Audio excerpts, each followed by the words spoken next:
தரமான சினிமா விமர்சனங்களுக்கு எப்படி நம்மளுடைய ஃபில்மி கிராஃப்ட் சேனல் இருக்கோ அதே மாதிரி சினிமா அல்லாத உலகத்தில் இருக்கக்கூடிய மற்ற சுவாரஸ்யமான விஷயங்களை பேசுறதுக்கு தான் நம்மளுடைய ரெண்டாவது சேனலான ஃபில்மி கிராஃப்ட் கார்னர். அந்த சேனலுடைய லிங்கை கீழே நான் டிஸ்கிரிப்ஷனில் விடுறேன். அந்த சேனலை பார்த்து பிடிச்சிருந்தது அப்படின்னா சப்ஸ்கிரைப் பண்ணுங்கள், உங்களுடைய ஃபேமிலி அண்ட் ஃப்ரெண்ட்ஸ் எல்லாத்துக்கும் ஷேர் பண்ணுங்கள். Hello viewers, welcome to filmi craft. நான் உங்கள் அருண். இந்த எபிசோட் 1000ல் ஒரு படம். இந்த எபிசோடில் நம்ம லிஸ்ட் அவுட் பண்ணுற ரெக்கமெண்ட் பண்ணுற எந்த படங்களாக இருந்தாலும் நீங்கள் கண்ணை மூடிட்டு பார்க்கலாம். ரேட்டிங் அப்படிங்கிறது அந்த படத்தில் அது மேலே எனக்கு என்ன ஒப்பீனியன் இருக்கோ அதை பொறுத்து இருக்கும். அதனால் நீங்கள் நான் ரேட்டிங் என்ன கொடுக்குறேன் அப்படிங்கிறதெல்லாம் கவலைப்பட தேவை கிடையாது. பட் இந்த படங்கள் எல்லாமே ஏதோ ஒரு விதமான ஒரு உணர்வுகளை நமக்குள்ளே கடத்தக்கூடிய படங்களாகத்தான் இருக்கும். அதனால் நீங்கள் தாராளமாக பார்க்கலாம். இந்த எபிசோடில் நம்ம பார்க்க போகிற படம் 2014 ஒரு கன்னட படமாக வெளியான ஹரிவு. இப்போ இந்த படத்துடைய ஒன்லைன் ஸ்டோரி என்ன அப்படின்னு நம்ம பார்த்தலாம். தன்னுடைய மகனுக்கு ஏதோ உடம்புல ஒரு பிரச்சனை, இதன் காரணமாக எப்படியாவது அவனுக்கு ட்ரீட்மெண்ட் பார்க்கணும் அப்படிங்கிறதுக்காக பெங்களூரில் இருக்க ஒரு ஹாஸ்பிட்டலுக்கு அவனை கூட்டிட்டு வர்ற ஒரு தகப்பன். இதே நேரத்தில் ஹாஸ்பிட்டலில் உடம்பு சரியில்லாமல் தன்னுடைய அப்பாவை அட்மிட் பண்ணிவிட்டு, ஐயோ அவர் எந்திரிச்சாலே நம்மகிட்ட பேசணும்னு உசுரை வாங்கிடுவார் அப்படின்னு அப்பா மேலே கொஞ்சம் கோபமாகவே எப்பயும் அவரை விலகியே வச்சிருக்க ஒரு பையன். இவங்க ரெண்டு பேருடைய வாழ்க்கையும் ஒரு கட்டத்தில் சந்திக்கும் போது இதுக்கப்புறம் என்ன நடந்தது, இதுதான் இந்த படத்துடைய ஒன்லைன் ஸ்டோரியை. இப்போது இந்த படத்துடைய டீட்டெயில் ரிவ்யூக்கு போகலாம். முதல்ல அந்த படத்துடைய கதை என்ன அப்படின்னு நம்ம பார்த்துருவோம். இந்த படத்தை பொறுத்தளவுக்கு 2 குறிப்பிட்ட கதாபாத்திரங்கள் நமக்கு காமிக்கப்படுது. இதில் ஒன்று சரணப்பா அப்படின்னு சொல்லி ஒரு கதாபாத்திரம். யார் இந்த சரணப்பான்னு கேட்டிங்கன்னா, இவர் ஒரு ஏழை விவசாயி, ஒரு கிராமத்தை சேர்ந்தவர். பட்டணத்துக்கும் இவருக்கும் சம்மந்தம் கிடையாது. ஒரு சாதாரண கிராமத்தில் இருக்கக்கூடிய ஒரு விவசாயி இவருக்கு ஒரே ஒரு ஏக்கர் லேண்டு மட்டும்தான் இருக்குது. அதில் விவசாயம் பண்ணி அதில் வர்றதை வச்சு தான் இவருடைய குடும்பம் ஓடிக்கிட்டு இருக்கு. இவருடைய குடும்பம் அப்படின்னு பார்த்தீங்கன்னா, இவருக்கு ஒரு மனைவி, ஒரு பையன், ஒரு 4-5 வயசு இருக்கக்கூடிய ஒரு பையன். ஒரே பையன், அதனால் பையன் மேலே உயிரே வச்சுருக்காங்க கணவனும் மனைவியும். இப்படி இருக்கிற ஒரு தருணத்தில் வாசலில் விளையாண்டுக்கிட்டு இருக்க அந்த பையன் திடீர்னு ஒரு நாள் மயக்கம் போட்டு விழுந்துடுறான். உடனே ஐயோ பிள்ளைக்கு என்னாச்சோ அப்படின்னு சொல்லி புருஷனை பொண்டாட்டியும் சைக்கிளில் ஏற்றி பையனை வச்சுக்கிட்டு அவசரமாக தூக்கிட்டு ஹாஸ்பிட்டலுக்கு போகிறாங்க. அங்கே போனதுக்கப்புறம் தான் நமக்கு ஒரு விஷயம் தெரிய வருது. அந்த டாக்டர் நம்ம சரணப்பாட்ட சொல்கிறாரு, இங்கே பாரு, நான் உன்னை என்ன சொன்னேன், போன வட்டமே சொன்னா இல்லையா, என்ன நீ டிலே பண்ணாத, உடனே பெங்களூரில் இருக்க ஹாஸ்பிட்டலுக்கு எடுத்துகிட்டு போனேன், நான் ஒரு டாக்டரை போட்டு எழுதி தரேன், நேராக அந்த டாக்டரை போய் பாருங்கள், அவர் தான் இதுக்கு ட்ரீட்மெண்ட் பண்ண முடியும், இதெல்லாம் கிராமத்து பக்கத்தில் இருக்க சாதாரண கிளினிக்கு, இங்கெல்லாம் ஒன்றும் பண்ண முடியாது, சொல்கிறத கேளு போ அப்படிங்கிறாரு. இவர், சார் அங்கெல்லாம் போய் ட்ரீட்மெண்ட் பார்க்குறதுக்கு என்கிட்ட எது சார் அவ்வளோ வசதி, நானே ஒரு ஏழை விவசாயி, அந்த 1 ஏக்கர் லேண்டை வச்சு தான் பொலை போட்டிக்கிட்டு இருக்கேன், இப்போ அந்த லேண்டை விற்றா தான் ட்ரீட்மெண்ட்டுக்கே போக முடியும்னா நான் என்ன பண்ண முடியும் சார், எப்படியாவது ஏதாவது மாத்திரை ஊசின்னு போட்டு ஏதாவது சரி பண்ணுங்களேன் அப்படின்னு கேட்டால், என்னப்பா திருப்பி சொல்கிறதே சொல்லிக்கிட்டு இருக்க, சொல்கிறத கேளியா, அங்கே ஒரு ஹாஸ்பிட்டல் இருக்குது, நான் எழுதி தரேன் போய் பாரு அப்படின்னு சொல்லிக்கிட்டு இருக்காப்புல. இந்த கதை ஒரு பக்கம். இன்னொரு பக்கம் சுரேஷ் அப்படின்னு சொல்லி ஒரு நபர் நமக்கு காமிக்கப்படுறாரு. அவருக்கு ஒரு அப்பா அம்மா இருந்தாலும் அவரை பொறுத்தளவுக்கு அவங்க அப்பா ஹாஸ்பிட்டல் அட்மிட் பண்ணப்பட்டிருக்காரு. அவங்க அப்பா எப்படிப்பட்ட ஆள் அப்படின்னா, காலையில் எந்திரிச்சார் அப்படின்னா, ஆமாம் நம்ம பிள்ளை என்ன பண்ணுறாப்புல, எந்திரிச்சிட்டானா, காஃபி சாப்பிட்டானா அப்படின்னு கேட்குற ஒரு நபர். நைட்டு தூங்க போகிறதுக்கு முன்னாடி, இருமா இன்னும் பையன் வீட்டுக்கு வரலை, அவன் வரட்டும், அதுக்கப்புறம் நான் தூங்குறேன், என்னமோ மனசே சரியில்லைம்மா, பிள்ளை இவ்வளோ நேரம் ஆச்சு இன்னும் வீட்டுக்கு வரல, வந்துட்டானா காலிங் பெல் அடிச்சிருச்சு போய் என்னன்னு பாரு அப்படின்னு மகன்தான் அவருடைய உசுரே. அவருடைய இதயம் துடிக்குது அப்படின்னாலே அது மகன் பேரை சொல்லி தான். அப்படி மகன் மேலே உயிரையே வச்சிருக்க ஒரு தகப்பன். ஆனால் இந்த அதீத பாசமே, இந்த ஓவர் போசிவ்னஸ் அப்படிங்கிறத இவருக்கு, யாருக்கு, அந்த சுரேஷுக்கு சில நேரங்களில் பெரிய எரிச்சலே உண்டாக்குது. சும்மாரு அவரை வேற, நான் எதையாவது ஆஃபீஸில் இருந்து என்னைக்காவது சரி அப்பா எப்படி இருக்காரு அப்படின்னு சொல்லி இவர் கால் பண்ணுறாருன்னு வச்சுங்களேன் ஹாஸ்பிட்டலுக்கு, அவங்க அம்மா ஃபோன் எடுப்பாங்க.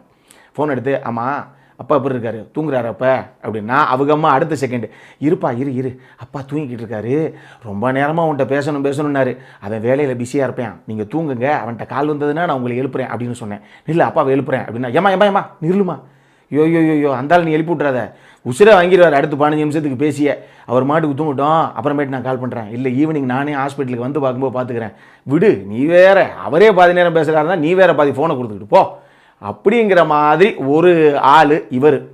இப்படி இருக்கிற அந்த சுரேஷுக்கு அவருடைய பாஸ் கால் பண்ணி, ஆமாம் நாளை காலையில் முக்கியமாக ஒரு இடத்துக்கு போக வேண்டியது இருக்குது, அந்த எடிட்டிங் ஒர்க்கெலாம் முடிச்சிட்டியா நீங்கள் அப்படின்னு கேட்டால், இல்லை சார் அது காலையில் 9 மணிக்கெலாம் முடிஞ்சிடும் சார், எங்கே போகணும், நானே ரொம்ப தூரம் ட்ராவல் பண்ணி இன்றைக்கி தான் சார் வந்திருக்கேன் இங்கே அப்படின்னா, இல்லைப்பா அது அர்ஜென்ட்டான ஒர்க்கு, நீ போய்த்தான் ஆகணும் அப்படிங்கிறாரு. சரி ஓகே சார் நான் போகிறேன் அப்படின்னு சொல்லி இவருடைய கொலிக்கு 2 பேர்த்தையும் கூட்டுக்கிட்டு இவர் ஒரு வேன் எடுத்துக்கிட்டு போகிறாப்புல. யார்? நம்ம சுரேஷ். இப்போ போகிற வழியில் இந்த சரணப்பாவை இவர் சந்திக்கிறார். இவங்களுடைய வாழ்க்கை இந்த இடத்துல இணையும் போது இதுக்கப்புறம் இந்த கதை எப்படி மாறுது, இந்த கதையில் என்னென்ன நடக்குது அப்படிங்கிறது தான் இந்த படத்துடைய மொத்த கதையை. இந்த படத்தை பொறுத்தளவுக்கு எனக்கு ரொம்ப ரொம்ப பிடிச்ச விஷயங்கள்னு தெரியுமா, இந்த கருவை இவங்க கதையாக்கி அதை உருவாக்கின விதம் அவ்வளவு சூப்பராக கொண்டு வந்திருக்காங்க அப்படின்னு தான் சொல்லணும். ஒரு விஷயம் இங்கே நான் கிளியராக சொல்லிடுறேன். நம்மளுடைய ரசிகர்களுக்கு சில விஷயங்கள்லாம் ஆரம்பத்திலே இது இப்படி தான்ப்பா இருக்கும் இந்த படம் அப்படிங்கிறத எப்பயுமே நம்ம சொல்லிடுவோம். இந்த படம் நேஷனல் அவார்டு வின் பண்ண ஒரு படம். ஸோ தேசிய விருது பெற்ற படம் அப்படின்னாவே அந்த படத்துக்குன்னு தனியாக ஒரு மதிப்பு இருக்குன்னா அந்த படத்துடைய விஷுவல்ஸு, அந்த படம் கதை சொல்லப்பட்ட விதமே ரொம்ப வித்தியாசமாக இருக்கும், உண்மைக்கு நெருக்கமாக இருக்கும், ரொம்ப ராவாக இருக்கும். இந்த படம் அப்படி ஒரு படம் தான். வீடு படம், பாலுமகேந்திரா சாருடைய படம் பார்த்துருக்கீங்க இல்லையா, அந்த படம் எப்படி இருக்குமோ அப்படித்தான் இருக்கும். எந்த ஆர்ப்பாட்டமான காட்சி அமைப்புகளுமே இந்த படத்தில் கிடையாது. எந்த விதமான பாட்டு கூத்து கும்மாளம்னு எதுவுமே இந்த படத்தில் கிடையாது. இது ஓகே அப்படின்னா இந்த படத்தை நீங்கள் பார்க்கலாம். ஆனால் ஒரு கதையை உண்மையாக எந்த அளவுக்கு உண்மைக்கு நெருக்கமாக நம்மளுடைய உணர்வுகளை தொடுற மாதிரி கடத்தணுமோ அந்த மாதிரி நீட்டாக கடத்திருக்காரு இந்த படத்துடைய டைரக்டர் மன்சூர். யார் இந்த மன்சூர் அப்படின்னு கேட்டிங்கன்னா, இதுக்கு முன்னாடி ஆக்ட் 1978ன்னு சொல்லி ஒரு கன்னட படம் ரிவ்யூ பண்ணியிருந்தோம். அந்த படத்தை பார்த்த பல பேர் ப்ரோ தாறுமாறாக எடுத்திருக்காங்க ப்ரோ, நம்ம என்னவோ நினச்சோம் கண்டென்ட் இண்டஸ்ட்ரியை, என்ன சூப்பராக எடுத்திருக்காங்க அவங்க அப்படிங்கிற மாதிரி நம்மளுடைய ரசிகர்கள் சொன்னாங்க. அந்த படத்தோட டைரக்டர் இருக்காருல்ல, அவருடைய முதல் படம் தான்.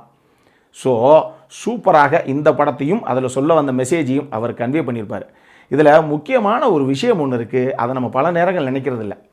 அம்மாக்களை பொறுத்தளவுக்கு நம்மளை பத்திரமா பார்த்துக்கிறதுக்காகவே கடவுளால் படைக்கப்பட்ட தேவதைகள் அப்படின்னு நம்புகிற நம்ம என்றைக்குமே நமக்காகவே கேட்கறது எல்லாத்தையுமே வாங்கி கொடுக்குற, எல்லா வரத்தையும் கொடுக்குற தேவர்கள் தான் நம்மளுடைய அப்பா அப்படின்னு நம்ம நம்புறது கிடையாது. இந்த அப்பாங்கிற ஒரு நபர் இருக்கார் பார்த்தீங்களா, இந்த கேரக்டர் எல்லாருடைய லைஃப்லையுமே வீட்டில் ஏதோ இருக்கிறாப்புல, நான் சம்பளம் வாங்கி கொடுப்பாப்புல, நல்லா ஜம்முன்னு அதை வச்சு சாப்பிடலாம் அப்படிங்கிற ஒரு எண்ணம் தான் எல்லாத்துக்குமே பொதுவாக பிள்ளைகளுக்கு இருக்கே தவிர, ஒரு தகப்பனுடைய வழி என்ன, அவன் எந்த அளவுக்கு அந்த குடும்பத்துக்கு மேலே பாசம் வச்சுருக்கான், எவ்வளவு அவமானங்களை ஒரு நாளும் ஒரு அலுவலகத்துக்கு போயிட்டு திருப்பி வரும்போது சந்திச்சுட்டு எதையுமே வெளிக்காட்டாமல், தனக்குள்ளே இருக்க எவ்வளவு சோகத்தையும் எதையுமே காட்டாமல் எப்பயும் சந்தோஷமாக இருக்கார். அவருக்கு என்னங்க ராஜா மாதிரி அல்ல போவார், சாயங்காலம் ஜம்முன்னு வருவாப்பில், அவர் வாழ்க்கை வேறு விஷயம் அப்படின்னு எல்லாரும் நினைக்கிற மாதிரியே ஒரு பிம்பத்தை கிரியேட் பண்ணுற ஒரு அப்புறாணி நபர்கள் அவங்க. அது எல்லா பிள்ளைங்களுக்கும் தெரியறது கிடையாது. அந்த விஷயத்தை, அதாவது ஒரு தகப்பனாக நீங்கள் மாறினதுக்கப்புறம் இந்த படத்தை நீங்கள் உணர்வுபூர்வமாக உள்வாங்கிப்பீங்க. நம்ம பிறந்தது ஆண் பிள்ளையோ பெண் பிள்ளையோ, ஆனால் நம்ம குழந்தைய முதல் தடவை தொட்டு தூக்குற அந்த ஸ்பரிசம் இருக்குது பார்த்தீங்களா, அதை உணர்ந்ததுக்கப்புறம் தான் உங்களால் இந்த படம் என்ன சொல்ல வந்ததுங்கிற அந்த வழியவே உணர முடியும். கல்யாணம் ஆயிடுச்சு பாஸ், என்ன எனக்கு குழந்தைய பிறக்கலை அப்படிங்கிறவங்களுக்கு கூட இந்த படம் எந்த அளவுக்கு ஒரு விஷயத்தை உங்களுக்குள்ளே கன்வே பண்ணும் அப்படிங்கிறது எனக்கு தெரியாது. ஒரு பிள்ளைய, முதல் பிள்ளைய தாங்கிட்ட இருந்து வந்த ஒரு உயிரை நீங்கள் தொட்டு தூக்குனதுக்கப்புறம் தான் அந்த உணர்வு என்ன, அந்த பரிதவிப்பு என்னங்கிறத நம்மளால் உணர முடியும். அப்படி ஒரு படம் இது. எல்லாரும் பிடிக்குதோ பிடிக்கலையோ, ஸ்லோவாக இருக்கோ ஃபாஸ்ட்டாக இருக்கோ, கடைசி வரைக்கும் பாருங்கள். இந்த படத்துடைய கிளைமேக்ஸ் வேறு விதமான ஒரு விஷயத்தை நமக்குள்ளே கடத்தக்கூடிய படம். பர்ஃபார்மன்ஸை பொறுத்தளவுக்கு செஞ்சுரி விஜயும் சரி, ஸ்வேதா தேசாயும் சரி, 2 பேரும் சூப்பராக பண்ணியிருந்தாங்க. அந்த படத்தில் ஒரு 4-5 கதாபாத்திரங்கள் அதை சுற்றி தான் கதையை நடக்குதுன்னு வச்சுக்கோங்களேன். பட் இருந்தாலும் செஞ்சுரி விஜய் ஸ்டார்டிங்கில் இருந்தே ஒரு விஷயத்தை, அதாவது ஒரு இறுக்கமான முகத்தோடய இருப்பார் கடைசி வரைக்கும். ஆனாலும் கடைசி அந்த கிளைமேக்ஸ் ஒரு 3 நிமிஷம் 4 நிமிஷம் ஷாட்டு, அதுக்குள்ளேயே செஞ்சுரி விஜயும் சரி, ஸ்வேதா தேசாயும் சரி, இந்த 2 பேரும் அந்த கடத்தக்கூடிய அந்த உணர்வுகள் இருக்குது பாருங்கள், யாராக இருந்தாலும் கண்கலங்கி போயிடுவோம். அப்படி ஒரு பர்ஃபார்மன்ஸ் 2 பேர்கிட்டையும் இருந்து சூப்பராக பண்ணியிருந்தாங்க அப்படின்னு சொல்லலாம். இன்னொரு பக்கம் சரண்ராஜுடைய மியூசிக்கு, இந்த படத்தில் பல இடங்கள் அவர் பிளாங்காகவே விட்டுருப்பார். பின்னாடி பேக்ரவுண்ட் ஸ்கோரிங் ரீரெக்கார்டிங்னு இருக்காது. அங்கே தான் ஒரு மியூசிக் டைரக்டர் ஜெயிக்கிறார். எங்கே வாசிக்கணும், எந்த இடத்த சைலண்ட்டாகவே விடணும் அப்படின்னு ராஜா சார் அளவுக்கு தெரியணும். பல பேத்துக்கு அது தெரியாது. இந்த இடத்துல வாசிக்கக்கூடாதுங்க, இங்கே நானும் பெரிய மியூசிக் டைரக்டர் புதுசாக டியூன் போடுறேன் பாருங்க, நீங்கள் போட்டால் அந்த சீனுடைய அந்த சோல், அந்த இன்டென்சிட்டியே போயிடும் அப்படிங்கிறது உங்களுக்கு தெரியணும். இந்த படத்தை பொறுத்தளவுக்கு பல இடங்களில் சரண் பிளாங்காகவே விட்டுருப்பார். பல இடங்களில் உயிரோட்டமான இசை அங்கங்கே லைட்டாக உள்ளே வந்துட்டு போகும். மியூசிக்கும் இந்த படத்திற்கு மிகப்பெரிய பலம். அடல் கரண்டை பொறுத்தளவுக்கு இந்த படத்தில் எந்த விதமான அடல் கரண்டுமே கிடையாது. தாராளமாக ஸ்டார்டிங்லேருந்து எண்டிங் வரைக்கும் பார்க்க வேண்டிய ஒரு படம். உண்மையாக சொல்ல போனால் உங்கள் பிள்ளைங்களோட உட்காந்து அவங்களுக்கு போட்டு காட்ட வேண்டிய ஒரு படம். ஆனால் இவ்வளவு ஸ்லோவான படத்தை பார்க்குற அளவுக்கு இன்றைக்கி ஜென்ரேஷனுக்கு பொறுமை இருக்கா அப்படிங்கிறது தான் தெரியல. ஆனால் பார்த்தாங்கன்னா நிச்சயமாக ஒரு படமாக மட்டும் இல்லாமல் மிகப்பெரிய பாடமாக இந்த படம் அவங்களுக்கு இருக்கும் அப்படிங்கிறதுல மாற்று கருத்தே கிடையாது. இந்த படத்துடைய யூடியூப் லிங்க்கு நான் டிஸ்கிரிப்ஷனில் விட்டுருக்கேன், உங்களுக்கு சப்டைட்டிலோடு இருக்குது, மிஸ் பண்ணாமல் பாருங்கள். நான் சொன்னனே அப்பா அம்மார்களே, நமக்கான படம் தான், பொறுமையாக கடைசி வரைக்கும் பாருங்கள். ஸ்லோவாக போனாலும் கடைசியில் நம்மளுடைய அருமையை நம்மளாவது புரிஞ்சுப்போம். அப்படி ஒரு படம் இது. இந்த படத்திற்கு ஃபில்மி கிராஃப்ட் கொடுக்கக்கூடிய ரேட்டிங் 7.5 அவுட் ஆஃப் 10. இப்போ நம்மளுடைய அடுத்த செக்மெண்ட்டான இன்ட்ரெஸ்டிங் ஃபேக்ட்ஸ் அபவுட் தி மூவிக்கு போகலாம்.